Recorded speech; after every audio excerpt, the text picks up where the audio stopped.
Hello and welcome to another episode of SoFly Fishing with myself, Mitch, and Aldo. Wow. These intros get like new and spicy every time, and I love it. Keeping me on my toes. Got to switch them up. Got to keep things fresh. With me, myself, me, and Aldo. It's episode 184, I think, right? Yeah. So, got to keep things going along. But yeah, thank you for tuning in to another episode. We're really excited today because we're finally releasing an episode that we've had in the old bucket for a while. We went to Old Post Lodge in August of last year. Yes. And we wanted to release this in the winter to sort of relive those summer memories. And so this is it. This is the show. And it features an on-location segment with Michael Del Vecchio, who was our host up there at the lodge, at Old Post Lodge, a friend that was a guide there at one point for a long time and is friends with the owners there and has a big attachment to the place. And so, yeah, this whole thing came about because he was like, come on up to Old Post Lodge and experience the place. And so we did. And so the podcast is with him in the Old Post, which you're going to learn all about shortly when you see the segment. Please keep listening. But before we get into that, why don't we talk a little bit about some stuff going on with SoFly community news, things like that. Totally, yeah. So this podcast comes out February 1st. Maybe you're not listening to it February 1st, but it's February, okay, everybody? Yeah. First and foremost, we have our first event of the year, which is super exciting. Yeah. February 19th, we are back at Affinity Fish here in Toronto, which is a sustainable fishmonger, and we're back for the third installment, can't believe it's already number 3, of Sake and Scissors. We're partnering with Jordan from A Perfect Drift Guide Company, and basically it's an evening of food, fly tying, and just like kind of fun. It's a pretty casual night. Jordan's going to lead us in a little bit of a demo, and then I don't know what he's going to tie really, but he's going to do some fly tying. Yeah. And then he is going to do a black box fly tying challenge for those that want. Then John and Matt are going to be serving up some delicious food. I think they usually do a fried fish sandwich and some other stuff. And then we'll have some sake, obviously, and beers and some non-alcoholic options as well. So yeah, it's free. Come out. We're going to have a raffle. You can win stuff. The raffle is going to go to the BGOW, Brown Girl Outdoor World Community Fund, which they use that money to transport people to their events because most of them happen not in Toronto, which is great. Yeah. So that's February 19th, 6 p.m. Here. What is a black box tying? Well, do you ever watch like Iron Chef? Yeah. And the guy is at the beginning of the episode is like, your secret ingredient is, and then he opens the thing. Yeah. And they got to cook something out of whatever's in there. Ostrich egg. Yeah. Yeah, exactly. So I think that's what it's going to be. It's going to be like a little, can you make a fly out of what Jordan has up his sleeve? I like that. It's cool. Yeah. So okay, fun. Yeah, it's going to be a great event. Come on out. If you're Come on out. And remember, everybody, I keep mentioning the same people because the same people keep sending us their stuff. But if you have an event or something coming up in Ontario or anywhere, info at SoFly.ca, and we will mention it here and on our Instagram, of course. Yeah, big time.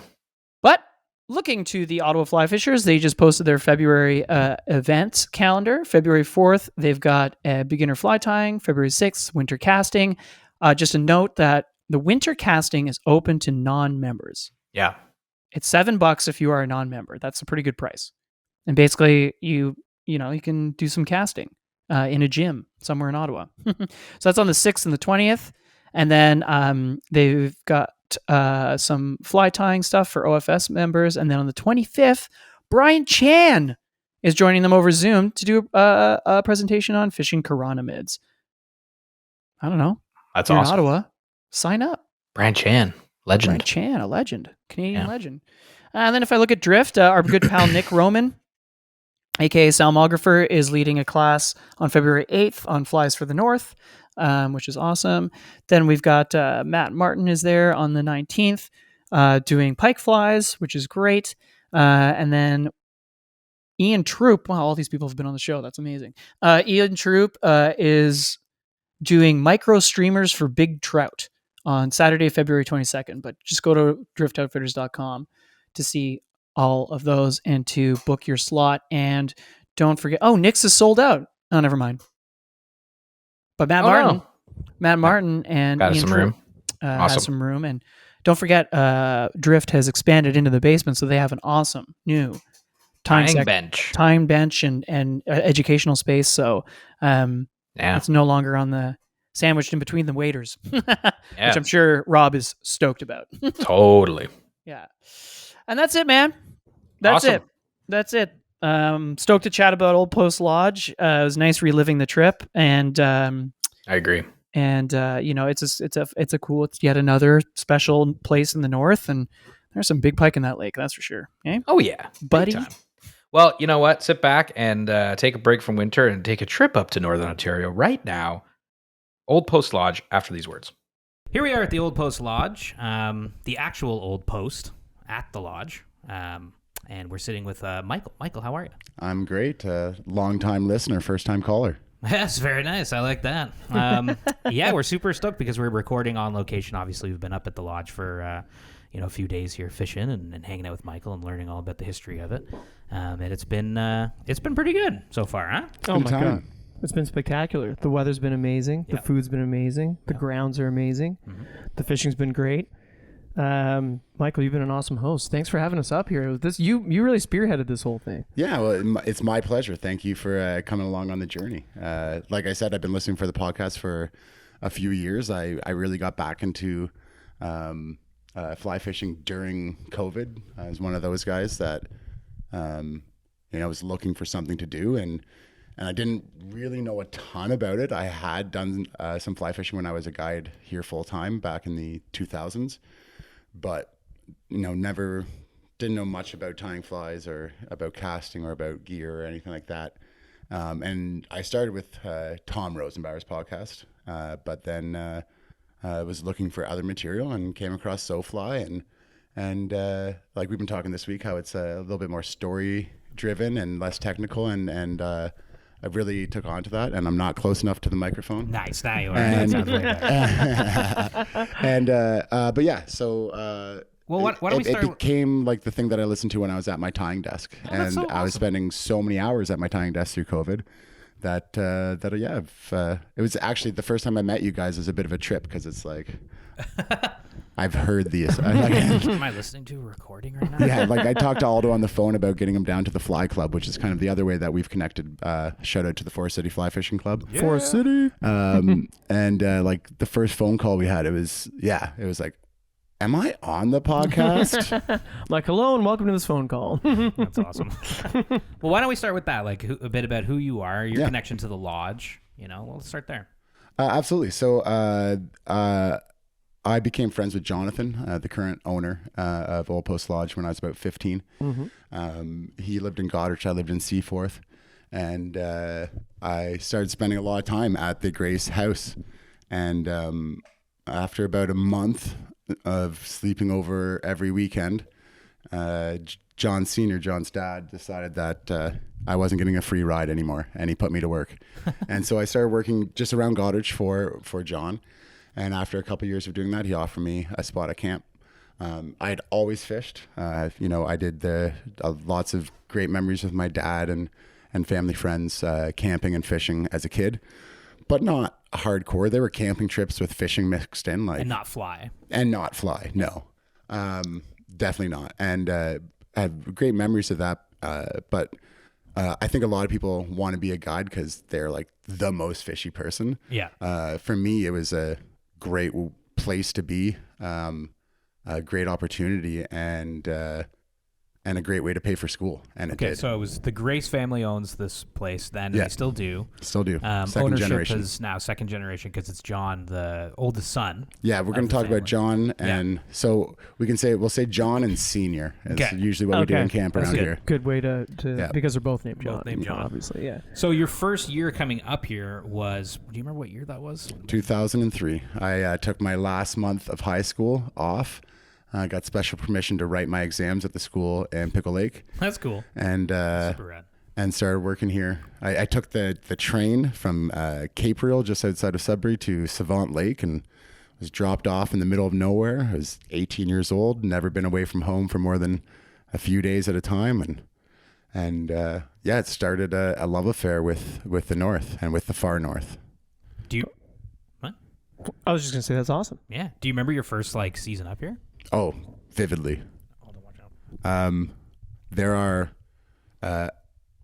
There are all kinds of memories, whether good or bad, that come from this place that just stick with you. Yeah. One of my favorite memories of my first summer was like when you're up here and at a lot of lodges, it's a short season and there's not a lot of time for time off. Right. And so I've been working for, I don't know, a month and a half straight or something like that. And I finally got a day off and I got to go out fishing with this guy named Charlie. And Charlie was an old timer from Minnesota. Yeah. Brought up his own boat. Had been coming up to the lodge since it had opened. Yeah. And you know, Charlie and I became about as good as buddies as a 80-year-old man and an 18-year-old kid can become. Yeah. And that became a tradition for the next few years. That's pretty awesome. Until, unfortunately, he passed away. We did one last trip. He was on what would be his last trip, and it was my day. I got my day off to go fishing with him, and it was a blowout. Like, we shouldn't have went fishing, but Charlie was a stubborn old guy. He said, "Oh, it's Mike's day off. We're going fishing," and he pounded us down the lake, pounded us home. Died two days later. No way. Wow. But it was a good. We caught no fish that day. Like, Damn. but that was Charlie, right? Like, that's what we said we were going to do, and he set out to do it. And yeah, so that's just one of the hundreds of relationships that I've been lucky enough to build with customers and clients here. That's wicked. Maybe just chat a little bit about the history of Old Post and like where we are like geographically. Really quickly, like in Ontario. So we're in what was called in the fur trading days the Little North, the Petit Nord, and this is an area that was highly under contest in the 1700s between the Hudson Bay Company and French traders from Montreal, and that's why this post was established. Originally, Hudson Bay Company didn't have trading posts in the interior of Canada. They stayed on the bay, James Bay and Hudson Bay, and sent the Swampy Cree to do their trading for them. But yeah, when French traders started coming up into the area, the Hudson Bay Company was getting undercut and outcompeted, and so they started moving inland. And this, in 1786, this post was established as the first trading post off the bay, which would then become the model for the Hudson Bay Company as they expanded west and competed with the Northwest Company and other independent traders, that they set up hundreds and hundreds of these little outposts all across Canada. And the idea, so that I understand how it all works, because I may be not as familiar with the history of like Hudson's Bay and stuff like that. They obviously wanted to establish a presence, the Hudson's Bay Company, in the area because it was just literally just getting commodities, right? Like just building up the one, land, like kind of ownership over this land in a way, right? Or trying to. Yes. And two, just getting stuff. Yeah. And like, you know, the indigenous people in the area were going to trade with the most convenient people to trade with them with the best deal. Right. Of course. Right. Yeah. And so the French traders would come right to them with their goods. Yeah. Rather than so wild. This like, it's such a weird wildlife. Yeah. Well, and you think about it, like, so we're talking French traders, we're talking Montreal. Yeah. By canoe. Yeah. A couple times a season. Yeah. Like, it's just with a bunch of stuff with the goal of trading. Loaded to the hilt. What would they get back? Like the French traders or the Hudson's Bay traders? So mainly furs. Like the beaver. Yeah. Beaver was king. Yeah. Other furs as well, fox, marten was fairly valuable. Right. But beaver is king. Well, it's cool because we're looking over your shoulder and had some old beaver pelt hats. Yep, beaver pelt hats, and they're sitting on top of a beaver pelt. Yeah. And you can kind of like so we got a couple fox here, and like you feel them, and it's oh yeah, they're lovely. But then you go feel the beaver, and you're like, oh yeah, I got it. Yeah, it's.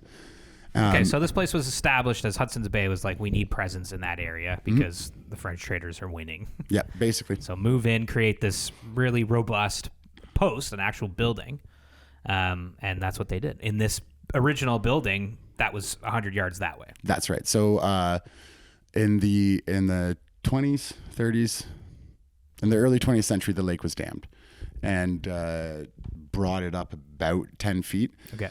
The lake is actually the headwaters of the Albany River and was originally a river system. Which, of course, flows into James Bay. Correct. Yeah. And when they dammed it, it's now dammed. I think there's 4 dams, 2 at this end, which controls the flow, the natural flow going to the Albany River, and 2 at the far end, which goes through the Root River and into Lac Seul. And that was when gold was discovered in Pickle Lake in the early 20th century.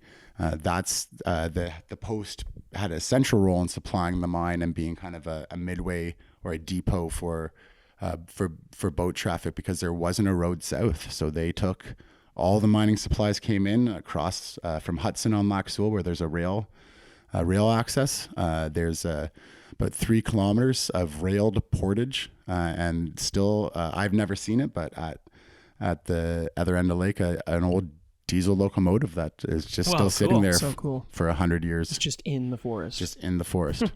Yeah. And so they use tugboats, steamboats, and what's called a scow, which is like a big toboggan essentially floating to pull the stuff. And load it all up and take it across Lake St. Joseph. And there's lots of stories of storms, and I remember reading one where they had a whole scow full of sugar, like basically all the sugar for the entire year. And it was just a rough day.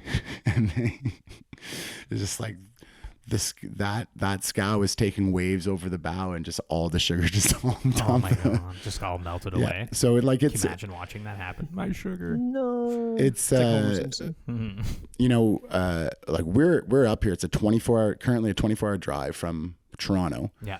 About a 14-hour drive from Minneapolis. One road in. And you take for granted a little bit of how even more remote this place is once you remove that road.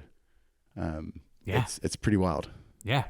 So, and there's a couple of indigenous communities in the area still, but obviously kind of in between here and Pickle Lake. Yeah, so Pickle Lake is a small town. Pickle Lake's a small town, few hundred people. It swells in the summer with firefighters and miners, sometimes a lot of road construction work as well. But a pretty small town. The reserve is actually quite large. The Mishkogogomon First Nation's part of Anishinaabe Nation. The camp here is surrounded by reserve land. And the camp was also, I was very privileged in 2005. I was here for the 100th anniversary of the James Bay Treaty number 9, which is one of Canada's largest, geographically speaking, largest treaties. And it was signed here in 1905, and they did a reenactment of that signing. We had, it was a wild day. 1,000 people in camp. Wow. I don't know, maybe that's exaggerating, but I was on a barge. We had a pontoon boat in the barge we have now, and it was nonstop to the Mish landing, which is just across the lake. So 25 people at a time, and I did, 25 people on the pontoon boat. We did just running people back and forth to the land. As soon as everybody was here, I started taking people back. Yeah. I did it for... You took Jack Layton in. I got to meet Right Honorable Jack Layton. He was a very friendly, warm man. Yeah, that's awesome. Okay, so can I just take a second to recap a few things? Totally, yeah. Because it's a heck of a lot. That was a lot. Well, we just spit out a lot. So this place, Old Post Lodge, is in fact an old post. Hudson's Bay Trading Post, 1786 it was founded. And then there's one road to a landing. You take a boat from that landing to the lodge. Correct. 24-hour drive from Toronto. So we're quite north. It's fly-in fishing that you can drive to. You just have to drive far away. It's cool. It's a really cool product. Yeah. Yeah? I was going to say, well, we had a much easier travel day here. Yes, we did. Yeah, the fly in from Goderich is like nothing. Mm-hmm. Instead of driving 24 hours, we hopped on a 9-passenger plane and flew 3 hours, something like that. I think fly time only really it was less than 3. Yeah, less than 3. Yeah. Because you stop at Sault Ste. Marie to fuel up, which is a nothing flight, and then you fly from there to Pickle Lake. Travel time probably around 3 hours, but we had that stop in Sault Ste. Marie. It's a really cool just thing. Yeah. So they've been running these chartered flights out of Goderich for over 20 years now. Yeah. And it completely changes the trip. So for example, last summer I came up with a couple buddies and we took 10 days because we drove here and fished our way here. And a few summers ago, I drove straight home 24 hours straight to Toronto. That's a long drive. That is, and there was 4 of us, and we lots of Red Bull. Yeah. But it sucks, especially that last 6 hours. And so being able to just hop on a plane and be here in, I had lunch. I've family visiting from Italy right now, so I got to have lunch with them, and then I was at Old Post for dinner. Yeah, we just an did a afternoon little- of travel. And a little onion. We had a little rings. mosey into town. Yeah, had some onion rings. That's great. A couple of clubs. Yeah. Oh yeah, down at the train station. At the train station. Yeah, the station was cool. So yeah, our travel day was really easy, and then we, like you said, we flew in. John picked us up at the airport. We drove to the landing. Got shuttled over here in a barge. We've been here ever since. This is a very nice lodge. Like Great grounds. Yeah. Great grounds. So there's like the restaurant where everybody meets for meals, and then there's a few satellite cabins, and of course Big beach. Yeah, huge beach. Nice boats. Really Big nice Kinfishers, boats. which we'll talk about more later. And of course, there's the store, which you can actually buy stuff in, including like not just snackies, but like toothpaste and all the essentials. merch, Sunscreen. Sunscreen. a very basic tackle shop. Lots of stuff. Yeah. Chocolate bars. Chocolate bars. Which make a good midday house. Old Dutch chips. Yeah. Oh, yes. Only old Dutch chips. Only old Dutch. And then, yeah, the cabins are super comfy too. They all sleep 8 people, up to 8 people. And then, hot water. Yep. There's Wi-Fi in the store here if you need to send an email or two. Yep. And then, yeah, we're on the American plan, so we're getting all the meals. And all these old cigarette ads really make me want a cigarette right now, dude. Just looking at these old tins. It's awesome. Come on over to Smoothness. Just like the coolest thing about this place that I noticed right away was just all the history on the walls and the old posters and ads and things on the shelves. It's really awesome to see all this stuff and stuff found on the site too. Old artifacts and this soaked building in history. Is a mix of being a operational store for the lodge and kind of a center for the commerce and that sort of thing. But it's also a living museum full of artifacts. I found an artifact. You did find an artifact, which I'm going to leave in the cabin that we're staying you in. did. You can take it if you want. Nah, I'm going to leave it because I'm going to whisper. There's something about. I was like, it'd be cool to take it, but it's something about taking it. I don't know. It just doesn't feel right. Doesn't feel right. Yeah. But like leaving it in the cabin we're staying in, which is cabin 5. John Best is on the front. First factor of the old of Osnaburg House. It's John Best. Yeah. It's just like soaked in history. We've been talking for over 15 minutes already, and we haven't even started talking about the fishing because just the place. It was a village, right? There was people living here. We didn't mention there's a church here on the grounds, an Anglican church. Over 500 people are buried on the property. Yeah. Some pretty important people too. We have Simea Umbash, who was a chief from Osnaburg, but also a veteran. Served in World War I, fought at the Battle of Passchendaele. And it's not a war grave because it's not in a war cemetery overseas, but it is like we have a military tombstone here in camp. That's so cool. And people lived here just because they were working here. They were, and it was it was the center of religious life, commercial life. Yeah. And during the summers, social life. Yeah, so there's a lot of history on these grounds. And like we should mention too that the reason why the Hudson Bay Company chose this property is because for time immemorial, yeah, the Michigan people have been coming to meet on this chunk of land in the summer to do communal fishing and trading, and long before Europeans were here. So that's why like the Hudson Bay Company is, where should we make our post? Well, it looks like everybody's camping there, and so, why don't we just steal it? Okay. Oh, Hudson Bay. Yeah. Canada's interesting history. But okay, you want to talk about the fishing? Yeah, because the fishing's amazing. Yeah. So maybe let's start with what lake are we on? Because we're not on Pickle Lake. No, that's So we fly to Pickle Lake, the end of the road, in Ontario, end of Highway 599. But we're on Lake St. Joseph, and Lake St. Joseph, I guess technically isn't a lake anymore. It's a reservoir, and we are a reservoir for Lac Seul and the power dam there. It was flooded.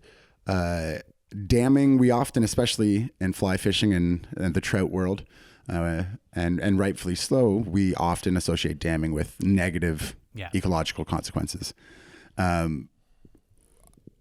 Not knowing the ecology of the lake before it was dammed, It's hard to say, but because there's so much swampy area, and it was like a river system with very low lying areas, that all got flooded out and just created perfect spawning and living habitat for all the species, the game fish and the bait fish that live on Lake St. Joseph. Yeah. And so it's a really special fishery in that we have like a deep main kind of channel that runs through the lake, but endless bays and arms. And it's huge. Yeah. And there's several Yeah.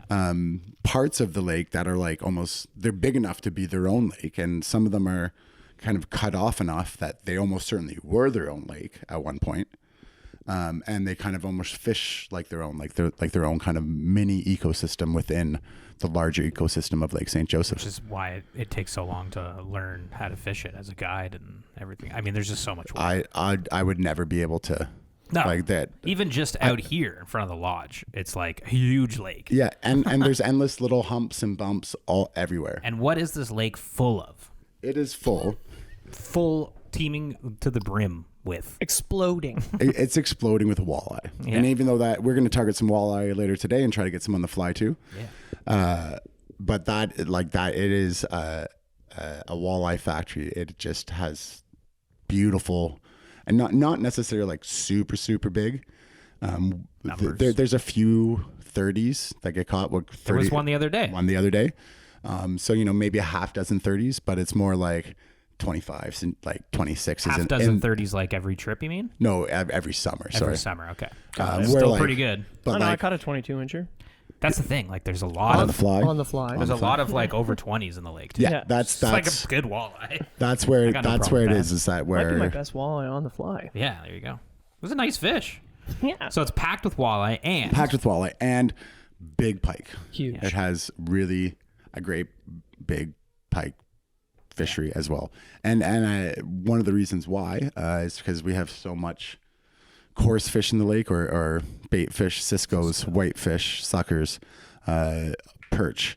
And we also have an absolutely kind of at the base of the forage though is what I think is cool to some of our fly listeners is actually bugs. We have an absolutely massive mayfly hatch up here. I don't know the actual strain, but it's like the big hex size. It's like a hex, and they will like litter the beach, cover the cabins. It's actually pretty gross. it's like what you see in what they call shad flies when you see in North Bay. Exactly. Just cover the buildings. Exactly. And the walleye go nuts on them here, I bet. And they do. And that we knew that they were eating it, but we actually had one of our guides who did a master's degree from Trent University who took walleye stomachs home back to Trent University, a couple a day, and counted them, cut them open. And up until about this time of the year, the primary source of food for a walleye was invertebrates, is the nymph of this big mayfly. And but it's not just them. That's what the perch are eating. That's what the cisco are eating. That's what the whitefish are eating. So that provides like a base forage that allows everything up from that to flourish. Yeah. And the mayflies, like this type of mayfly plays a really I think what this research showed is a really important role in walleye fisheries, because you start looking at places like Nipissing, which is known as a walleye fishery, has the most insane. Like it's bug activity. Like it's gross here. They're like, I remember moving to North Bay and people would tell me like, oh, they bring the plows out to clear. And I'm like, yeah, sure they do. And then like, they literally do. They literally do. Dude, yeah, we have. They plow the streets of mayflies. It's like June. Yeah, like gas stations. I didn't know that about North Bay. It makes the news like every year because it's like gas stations don't look like gas stations. Well, they do if you covered gas stations in just bug material. Like you can't see buttons. It's just like shads, but you see there's a button in there on the pumps. That's pretty wild. I dude, remember it's so gross. driving down Lakeshore with the windows down, just like real slow. Yeah. And it sounded like a popcorn maker. Yeah, you're just walking on. Like, because my tires are just like, wow, that's again, so cool. they're popping. Yeah, it's gross. It's gross. Yeah, and it's actually like, I mean, I'm sure people have obviously looked into what's going on, but like it's probably the biggest like mayfly hatch in the friggin' world. It's one of them. Like and the town is covered in mayflies. So when I was at grad school at Nipissing, there was a guy in the geography program who was doing his research on mayflies, and it's we know surprisingly little about them. And they have their life cycle is actually like 5 or 7 years long. So the mayflies that hatched this year were in the water for a while. Yeah, wow. And Oh, that's a long time. there's also these like epic hatches 5 years. where 5 Like, years. so it's something like that. It's not like last year to this year. There's there's a whole, and Of course, the dun is like they have nothing. like there's super hatches sometimes. Like some years are way heavier than others, and like why we actually know very little about the hatches and about the bug, and it we do looks like they form the basis for any, like the Detroit River has a huge hatch, Lac Mille Lacs in Minnesota has a huge hatch, So the Lake of the walleye. Woods, like all you keep Lac Sewell, like you keep thinking about walleye fisheries. And there's pretty good walleye fisheries around pretty good big bug hatches. Makes sense. Yeah, I never would have thought. Matt mentioned Matt's a guide up here, and we got to fish with him one day. He was mentioning the amount of the diet that walleye eat is bugs, and I that didn't even cross my mind. I just thought they ate At least bait for a fish. part of the year, right? Yeah. Well, it makes sense because like so these bugs hatch out of the bottom, and then they try to attach themselves to weeds so they can get to a point where they turn to flies. And Even in that stage, that's Walleye are like- they're not eating the flies; they're eating the nymphs. so they're not eating like a spent spinner. No, I've seen whitefish surfacing on emerging bugs, but not walleye. Right. They're just eating the nymph, and you think about it, like that nymph can swim, but not like a walleye can swim. And so you get a little breeze into an emerging weed bed that just knocks any of those nymphs off. Right. And then a walleye can just like doesn't have to swim. Yeah, expend almost no energy. And get all these calories. Even though it is a small morsel, I think it's packed like So- bugs are packed in protein. And there's so many of them. And so many. It's And like it's popping open a bag of Old Dutch. Yeah. One shipping can fill Old you Dutch chips That'd here be at a the cool Old sponsor. Post. That'd be an awesome sponsor. Yeah, there you go. All of a sudden, it's all about chips. That'd be awesome. Chip fly. It'd be really cool if they did hit emergers or spent, spinners, because then you could just like get walleye hatches out here. That'd be On the dry? crazy. Yeah. That'd be crazy. We've had one of our guides, Billy, one summer took out a small hook and just grabbed a nymph and like casted it out, and he got whitefish and ciscos on it. That's cool. That's fun. So it is possible, the timing exactly of when they're gonna any hatch. Sure. Yeah. So we've never really Figured that out. Or it's never been I mean, there's no real reason to when you can just No, rip and like spoons and and like our clients are here to catch pike and walleye, and we don't get a lot of time to fish for ourselves. So like I've seen it happening and being like, man, if I had a fly rod right now, then we could be dry flying 5-pound whitefish. yeah. That'd be wild. But you would have to have it with you all the time and just like wait for that thing to like Yeah. it's so difficult to time. So, okay, talking about the fishing. Why don't we talk a little bit about like what we've been up to? So we got in here, like you were saying, the first day at the landing, met John, the owner, took the little truck ride from the airport to the landing, boated over in the barge, got set up, obviously checked some stuff out, and then we had dinner that night, which was pork chops. Went to bed, woke up the next day, and started fishing. Yep. Hopped in the 17.5 foot. 17 or 18. Like it's 18, something nice like big Big kingfisher. big love kingfisher. kingfishers. Sturdy boats. Welded. All 50 welded horse aluminum. motors. Yeah. 50 horse Yamahas. Tons of room to cast. Tillers, which Really is like we talked about a little bit this week about tillers versus consoles, and like taking a console out of a boat, it's wild how much more room you get for the same boat. yeah. Like it's the same frame becomes a huge completely platform. different boat, and it's just so I really like There's tillers. a great casting deck on those. Yep. There's really no great- fly traps. No, great rod storage.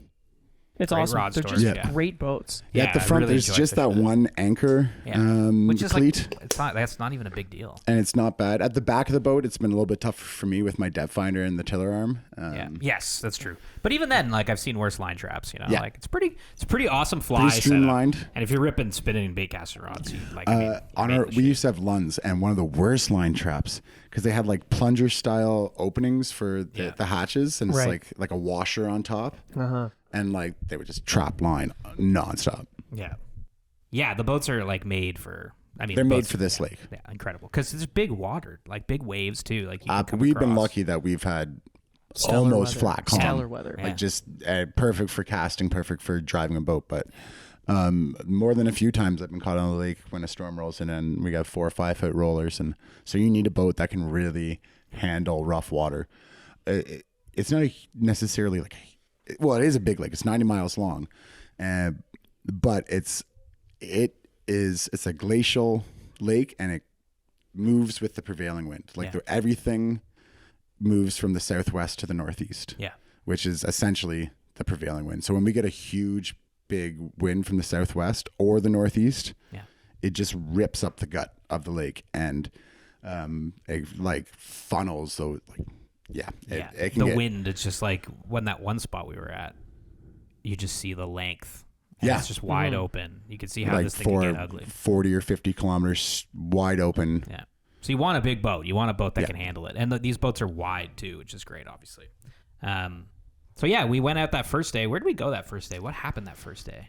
We were with Matt, the guide. We were So we with actually Matt. had Right, two, we were with Matty. two boats. Yeah. Yeah. Mm-hmm. And we went about as far as we ever go down the lake. To a place called Land of the Hogs, great big wee bed. That's right. Land of the Hogs. Land of the Hogs. I love And that. like we've had some great fishing, and we have caught lots of fish in that 30 to 35, 6, 7 range, and we've turned some fish that were even bigger. mamas. Big mamas. Oh, yeah. But yeah, it's the fishing right now is we're looking for weeds. Yeah. It's a little bit different this year. As a reservoir, we have no control over our water levels. So this year, water has been coming up constantly all year, which has kind of flooded out the weed beds. So the weed beds aren't as thick and luscious and right to the surface as they normally are, but they're still in the same spots. Yeah. And we're still fishing them in similar ways. We're just basically find weeds and rip flies through them. Yeah. Yeah, and we're like moving a lot, covering a lot of ground, Yeah. which is another reason why those boats are awesome because like you can rip really, through. really go to a lot of different places Yeah, quite quickly and easily. Yeah. We're moving at about 25 miles an hour. So it's not the fastest boat. And it's not like it's a bass tournament boat or anything, but like we can go where we want to go without, worrying too much about the ride. 9.9s here would be pretty torturous.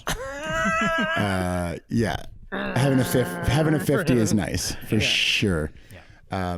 And yeah, sometimes it is like running and gunning. I know yesterday, especially, like we fished hard yesterday. Yeah. And I think we hit 13 or 14 different spots through the day. Yeah. Yeah, about that. And yeah, sometimes that's what it is. It's just run and gun, throw the cast. If you're lucky, you're there at the right time. And If not, move to that next spot. exactly. Yeah, just cover water. We're fishing 10 weights. Mostly 10 weights. I've tossed my 8 a few times. Couple 9s in there. Especially like, I haven't fished a 10 weight a lot. I do mostly smallmouth bass fishing and I like my 7 and my 8 for that back home. For sure. And so I haven't done a lot of fishing with the 10 weight. It's a new setup for me this year too. Yeah. And like 3 days straight of casting it, like I'm definitely feeling the difference between casting a 10 and We're and using an 8-inch. basically musky flies. Yeah. Very actual close to musky musky fly. flies, Well, yeah. like Pretty close, yeah. what I was tossing yesterday, especially when it still had the dragon tail on it, which lasted 5 casts before it just disintegrated. Yeah. But that was a 8 to 9-inch fly. Yeah, that's a big old musky, big pike flies. Yep. Lots of bucktail. Lots of EP intermediate lines. fibers, lots of big fly fibers, lots of So heavy lines, big rods, heavy flies. Yeah. Yeah, For 8 hours. So yeah, your arm gets tired. Yeah. for sure. I think the flies that fly yesterday that you tied was awesome. We've been like Mitch has been finding a lot of success on like red horse suckers like color patterns. Yeah, that imposter. Rio fly is sick. Rio's imposter. yeah. It's an awesome fly. Browns, oranges, golds. The white one's great, It's but fun. Like even though it's still fooling us, like the amount of times where I've been like, Mitch, you gotta. Oh no, that's your fly.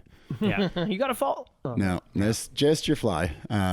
But yeah, so I said I was going to look up the guy's name and I forgot to. But anyways, it's a movie called Muskie Country and there's lessons from Muskie Country. Oh, you're going to look it up in real time. We can do that because we have Wi-Fi here at Old Technology. Post Lodge. Yeah, at Old Post.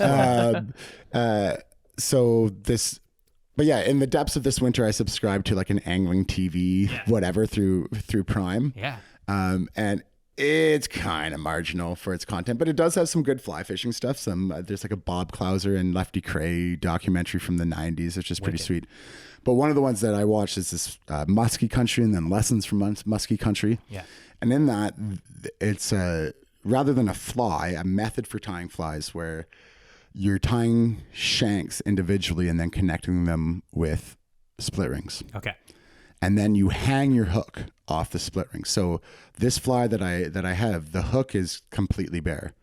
Yeah, it just kind of floats in the middle of what would be the shank of the whole fly. Yeah, and you can put it wherever you want. Like, so modular. if you find that we're a single barbless fishery up here. Yeah. And so right, that's interesting too. We haven't really talked about that yet. No, like what's the history behind that? Because it's very rare you go to northern Ontario and have regulations like single barbless, especially on like a pike fishery. Like Lake Nipigon is the only other one in North, or at least in Sunset Country, that I know of that is barbless fishery. Yeah. So it, I think most people start a fishing lodge or buy a fishing lodge because they love fishing. Yeah. That was not Senior. That was not John Gray Senior. Right. I saw John Gray Senior fish for like 2 hours in the whole time that I worked here. Yeah. That's wild. That's so wild. Why did he buy the lodge? He's an entrepreneur. Yeah. He saw an opportunity. He saw an opportunity to preserve some history, but he also saw the potential of the fishery on the lake. He understood. He had worked in the north. He grew up in Goderich in southern Ontario, but had been working for the Hudson Bay Company and worked in Manitoba and northern Ontario. And I think he just saw this lake that had, in the 80s, 86, the highway hadn't been open for 20 years yet. Yeah. So there was nothing on the lake as far as tourist development. And he knew of this property. And he obviously liked hospitality and all that kind of stuff. And even that, I like... So he hated hosting and fishing. No, he was a very hospitable. He liked people. He loved. He was people. also the mayor at one point mayor of Goderich, deputy mayor of Goderich for a long time as well. Before that, what a life! Yeah, it's wild. But yeah, like he, when I was being trained here and we're training new staff, the line is that we're not in the fishing industry. Right. We're in the customer service business. Yeah. And we use fishing to sell that product. Yeah. Essentially, we're in the business of selling memories. Yeah. Fish is just secondary. Yeah. And that's part of the way the camp's set up. Like last night, having the guitar down around the fire, or the night before, like the whole camp is down. Oh, it's so cool. Meeting each other. And we have guests that will now plan their trips together so that they make sure that they're at so camp. they met here. They met here. And then they're like, oh, I always want to make sure you're we're here.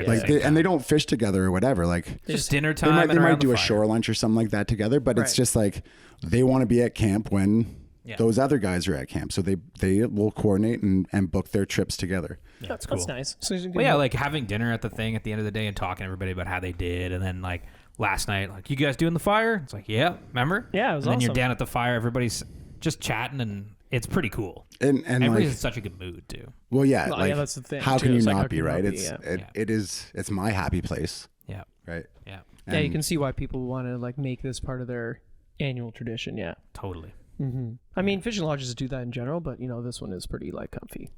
We bank on repeat customers, and we still have a few customers that have been coming since their charter customers coming since 1987. The first year it was open. That's amazing. I mean, I feel that like community here more than a lot of places we've been. Yeah. Like, I feel like, I had this thought the other day when we were hanging around. I was like, we love Esnagami Lodge. We talk about it a lot. Eric does such a great job. I feel like because we went in COVID and because meals weren't served we in kind the of main missed lodge, out on we that. missed out on, because much like this place, that place also, I mean, fishing lodges in general, I think you attach so many memories to it that you do want to keep coming back. And that's what these places do. Absolutely. When they're good.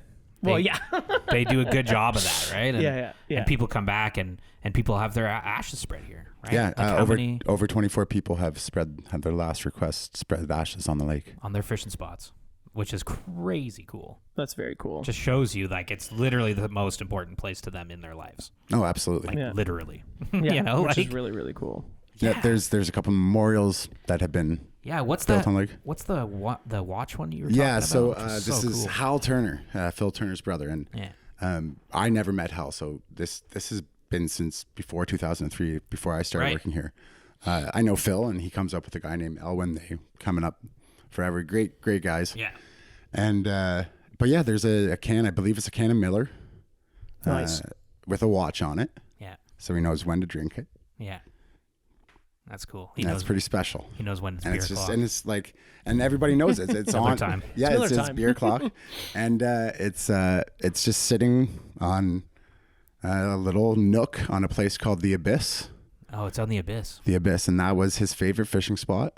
And it's also it's thanks Hal and thanks Phil. It's pretty handy because it's not just on. We've talked about how there's spots. Yeah.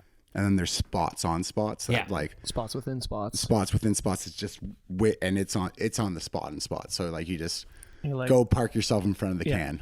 And Oh, catch a that's great. fish. I mean, Yeah. So now he's like, even in the afterlife, helping Oh, yeah. people catch fish. Still getting Absolutely. Yeah, Thank you, he's Hal. Still getting on them. Yeah, that's really rad. So yeah, we spent the first day with Maddie, which was cool, and then every other day we've pretty much Yeah. Mm-hmm. I mean, rinse and repeat makes it sound bad, but that's not. It's just like we've been exploring a lot of the lake. Yeah.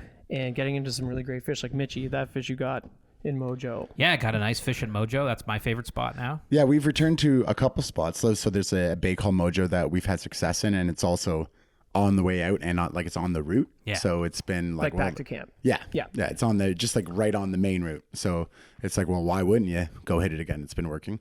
One of my favorite spots on the lake is actually the sand point right in front of camp, and so I fish that almost every day because I just love it. Yeah. When I'm here, and but other than that, we're like, there's so much. Yeah, we've covered so so much lake to explore, and we haven't, other than those two spots, fished anywhere the same. Yeah.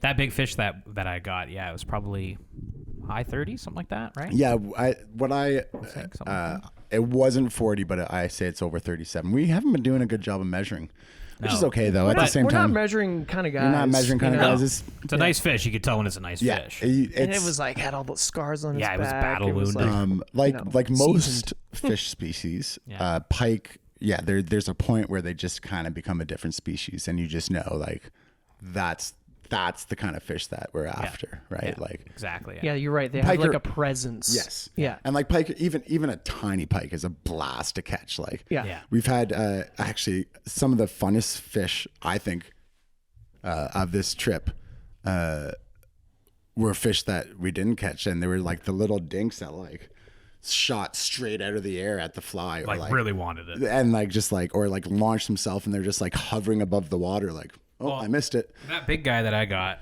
came back yesterday too, because we went and fished Mojo again, and I was stripping my fly through the water, and sure enough, he showed up because I saw all the back scars and stuff like that. It was the exact same fish. Yeah, which Released him the is day before, and he's still hungry.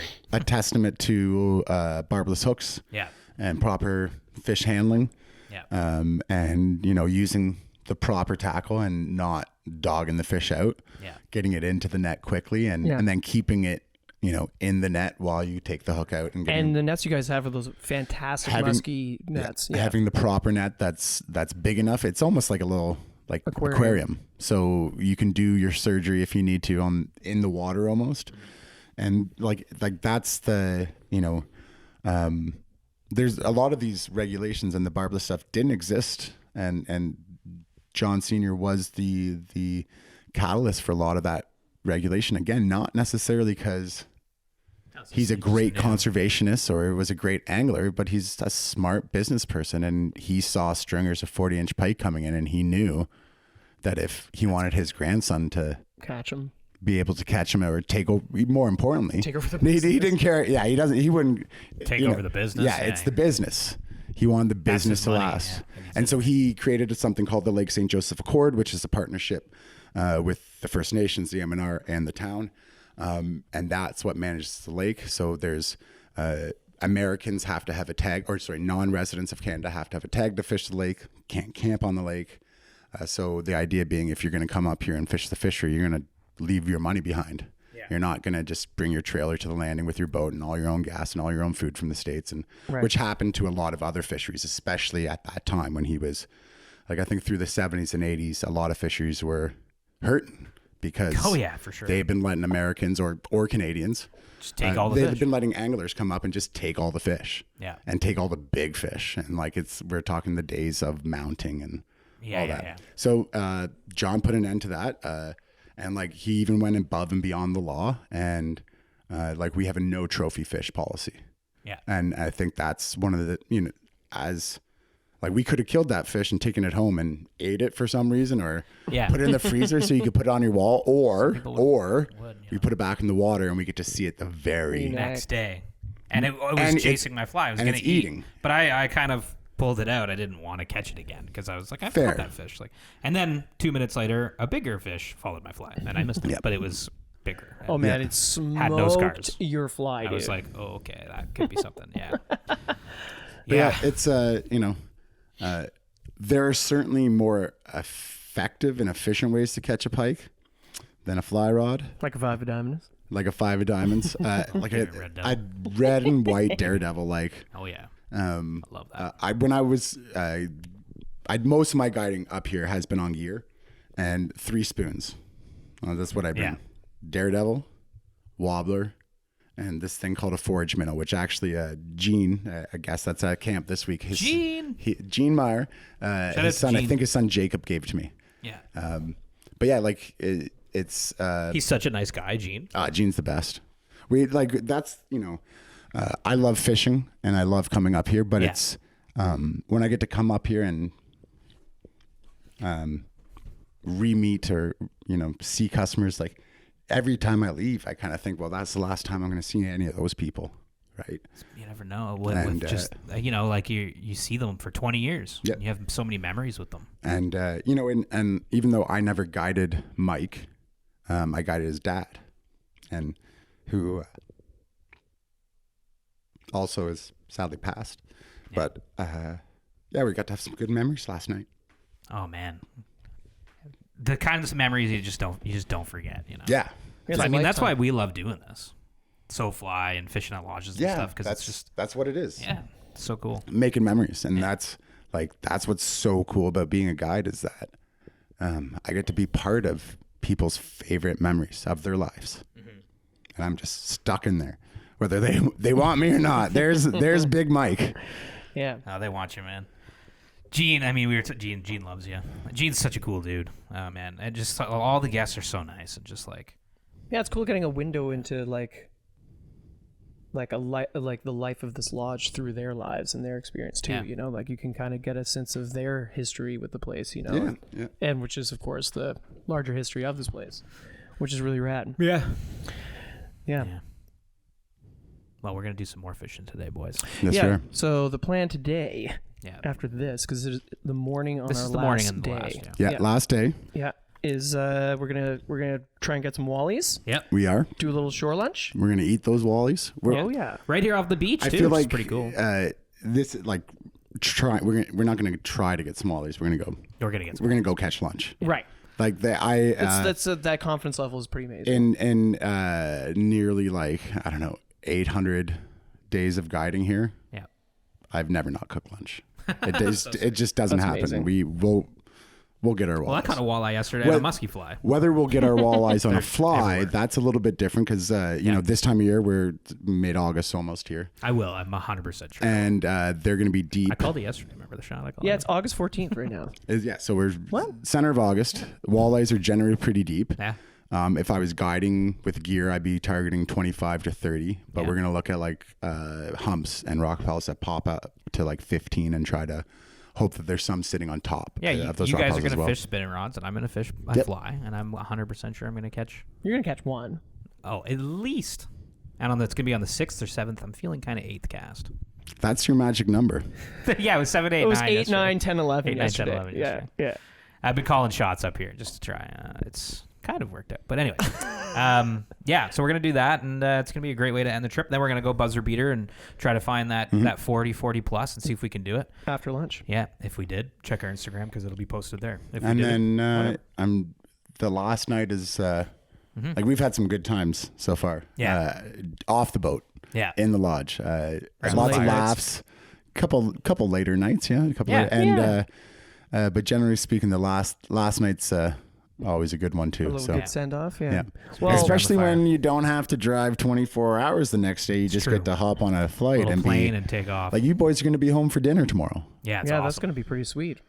Yeah. No 24-hour drive. No 24-hour drive. Go see Frankie, Archie, and Ricky. Wash these jeans because they smell like pike. Yeah, you've just been like, we've been rocking the same thing all day. Smell like it's pike. pretty amazing. Speaking of late nights, I'd be remiss not to mention our second night when we were sitting inside the main the restaurant. And we're just chatting, everyone's getting to know each other, and then was it Ashley? Yeah.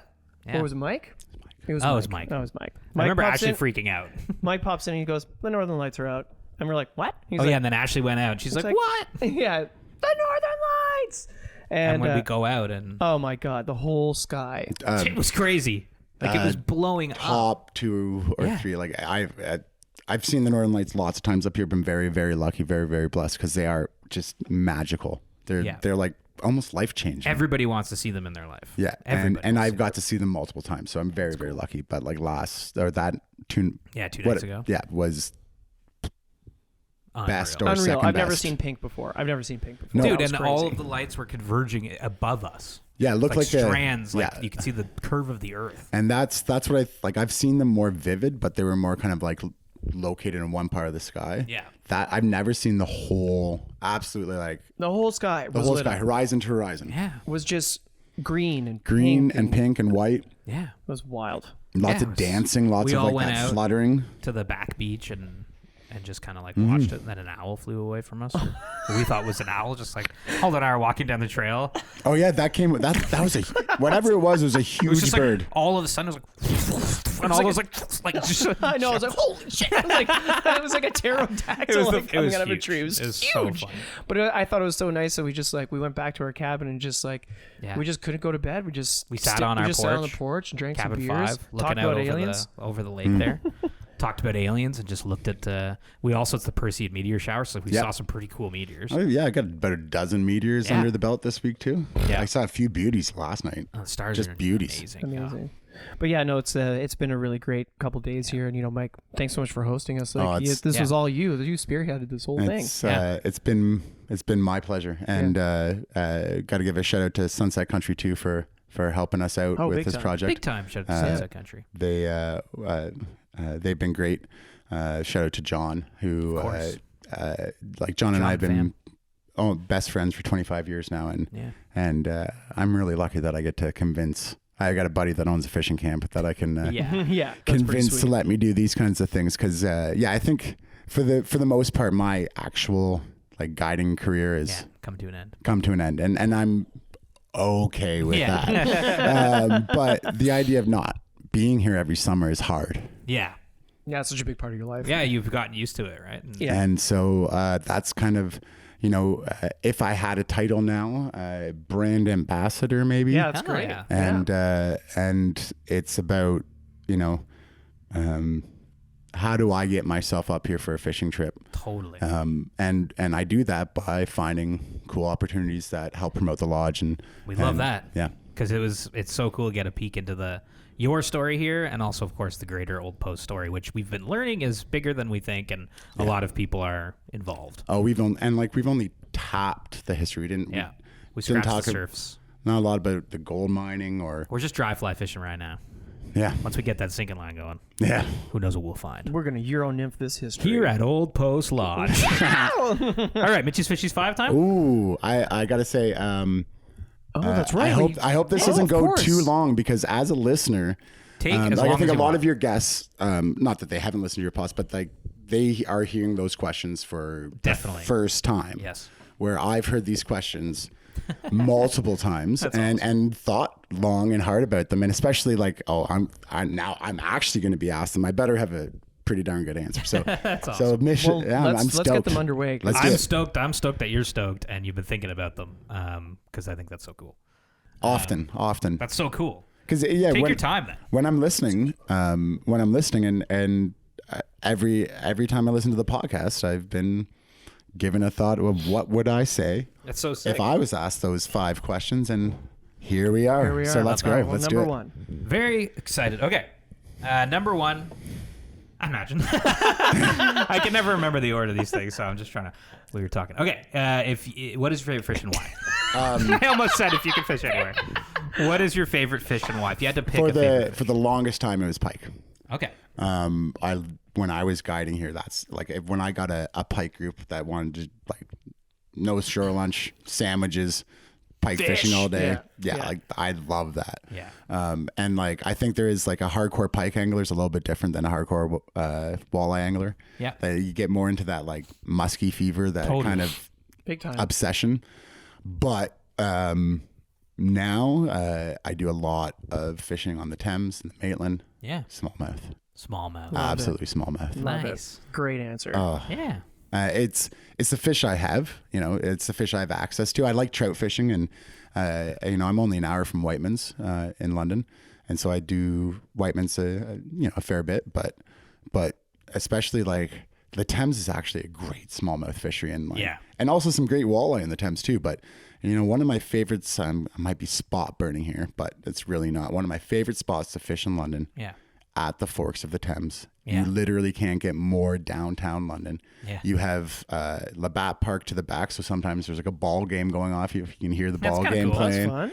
You got the big apartment skyscraper. Well, it's London, so not skyscrapers, but like the 15-story apartment buildings in the background. And to be able to catch nice fish in the center of your city is just such a cool thing. But then you can also get outside the city on the Thames and find some truly fantastic bass fishing. And the Maitland, the Maitland rocks. anyone who's fished the Maitland knows. Yeah, beautiful for river. sure. It's a beautiful river. Cool. Okay, number 2 is if you could fish anywhere in the world right now, assuming it's the best time of year to go there, where would you go? Why? Right here, right now.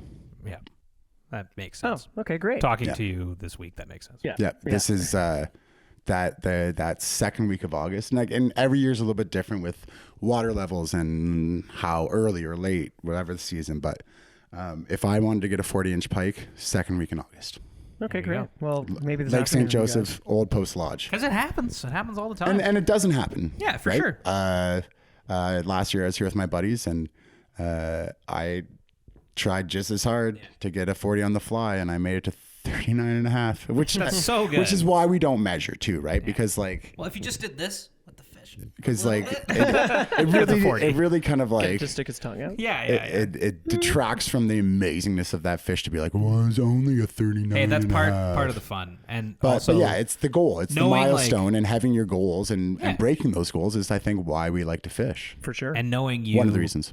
can have a really real shot at it every time you Yeah. go out is fun. Yeah. So, okay, number 3 is why do you fly fish? What do you This is the one that I've been reflecting a lot on, and this is a question that I've reflected a lot in my life because I did graduate school, and I studied the history of fishing through my master's and into a PhD that didn't get fishing. I finished rather because of fishing. Because of fishing. And I studied the history of fisheries regulations and culture in Ontario, and like why. That's just our timer. Why do people fish? Yeah. And my answer to this recently changed because I recently went golfing for the first time in 15 years. Yeah. And I experienced a lot of similarities between that sport and fly fishing. One, I say this with Scottish heritage, I think only a Scot could come up with such a stupid activity. Like there's so much better ways to do anything, but to make it so hard, it speaks to the stubbornness of Scots that they're going to pick the most difficult thing and then decide I'm going to be really good at that. So I was out golfing just by myself and short par 3, and I hit the pin and put it like 2 inches from the hole, tap in birdie. And From the drive. That's it. And it's professional golfers couldn't have done better. Yeah. I think I 4-putted the next hole and got like a triple bogey. So like, Right. Whatever. But you had your shot. Yeah. But that one hole, you were that Tiger one hole, Woods. and that's you don't golf for the triple bogeys. You golf for the one shot that was. And I think there's a lot of similarity like that with fly fishing. Like I don't fly fish for the knotted leaders that's hooked on the bottom of my kayak, and I have to like get out of the boat and it's wrapped around my transducer, blah blah. Like that's not why I fly fish. Yeah. I fly fish for that one perfect cast, Yeah. to that one perfect fish with the perfect rise and the perfect set, and the perfect setting. Yeah. And it's just like this opportunity to obtain experience that and like experience what the best in the world experience. Yeah. Right. Like the best fly anglers are always going to catch more fish, but there are times when you could be the one catching over them. Yeah. Just for whatever reason. And I think like with golf, it's just that same sort of idea that like, you know, I don't think there's a professional golfer in the world who would have came up and looked at that shot and said, I could put it inside that. Yeah. Right. Like I was, you get a taste of perfection. A taste of perfection. I think ultimately, you know, I love tying. I love the creative part of it. I love catching fish on my own flies, but Yeah. I guess that's part of the perfection too, right? Yep. Totally. So a little Which taste. you did with that one fly. Maybe. Definitely yesterday. Well, I mean, when you put it on, there's this noticeable difference to your other flies. Yeah. Let's just put it, and our flies too. Yeah, Mike tied a really amazing fly that he caught some nice fish on yesterday. Yeah, it's based on this split ring, the guy from Muskie Country, this model of like reverse tying bucktail. Yeah. And modular, so you can make it longer or shorter. You can add a hook. You can take a hook off. Big bulky head. Big bulky head. Perfection. Taste of perfection. Taste of perfection. Okay, number 4, Mitch's Fishes 5, is what is one of your favorite fly fishing memories? So it's not a fly fishing memory. It's a fishing memory. Yeah, totally cool. Kind of have 3 fishing phases in my life. Like as a kid, going camping with my dad, being a full-time guide here at the Old Post. And then more recently, like over the last 3-4 years, really getting into fly fishing and kayak fishing and fly fishing from the kayak. And you know, I did 12 floats in July. Yeah. There's some good things about being a teacher. Yeah. Anyways, wait, what's the question again? Favorite memory. Fishing. There we go. So it was the first time I had my dad up here. Oh, yeah. And we're fishing a spot and thick weeds, and he casts in and he says, "Oh, I'm snagged." No, you're not. Yeah. It's like, "Mike, I'm snagged. Take me in." I'm like, "You're not snagged. I'm going to put the boat in reverse. Don't let up." Mm-hmm. And like one more time, he said, "No, I'm snagged." And I just, okay. And we pulled a 40 out of the weeds, and he was hooked up on a big fish. And it was that kind of moment of like, and, you know, my dad was always the guide. Yeah. And I remember being a kid and teasing my dad because I caught more fish than him. And he's like, "Well, I'm the guide. Guy's not supposed to catch fish, blah, blah, blah." But that was the moment where like, that kind of transitioned. Yeah. You know, it was like officially, Yeah. I'm the guide now. Yeah. That's were, so cool, dude. You were no longer the Padawan. Yes. Yeah. You were the Jedi. Yes, exactly. And he knew it, and he saw it, and Yeah, you were both there's just like when he realized that it was a fish, he gave me a look like, "Oh, you know more now." yeah. Yeah. And also, holy shit. Yeah. So Get the net. Get the net. like, there's so many, blow the net so job many and you great just memories. Yeah. But that one like marries 2 of those fishing. It's literally the transition point. Yeah. Like that specific moment, 1 second Yeah. from one chapter of being like a kid that went on fishing trips Yeah. to now being a guide. It's so cool.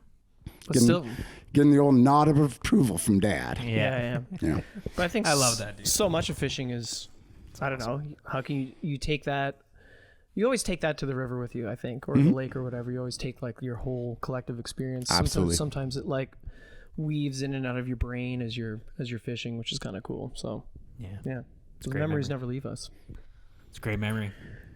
All right, number 5, and a good one, because we've been talking about this one a little bit over the last week. I've been teasing it. Yeah. I've been teasing You've what been my kinda answer was. Yeah? I'm a little bit super cryptic. curious. If you were a fly, what would you be? What fly pattern best represents Mike and why? So this is it's not a secret fly by any means, and it's published in the Tim Landier and what's the other guy that wrote that book? But it's a book called Smallmouth Bass. It completely changed it. Well, it helped me really accelerate my smallmouth game very quickly. I highly, especially if you float in a kayak or a drift boat or canoe, highly recommend this book, Smallmouth Bass. And there's a fly in there that they talk about called Old Mr. Wiggly. Okay. Oh, damn, old Mr. Old Wiggly. Mr. Old Mr. Wiggly. Wiggly. And an old Mr. Wiggly is like a cross between a gurgler and a chubby Chernobyl. Oh, sick. Old Mr. Wiggly. Is it like a frog?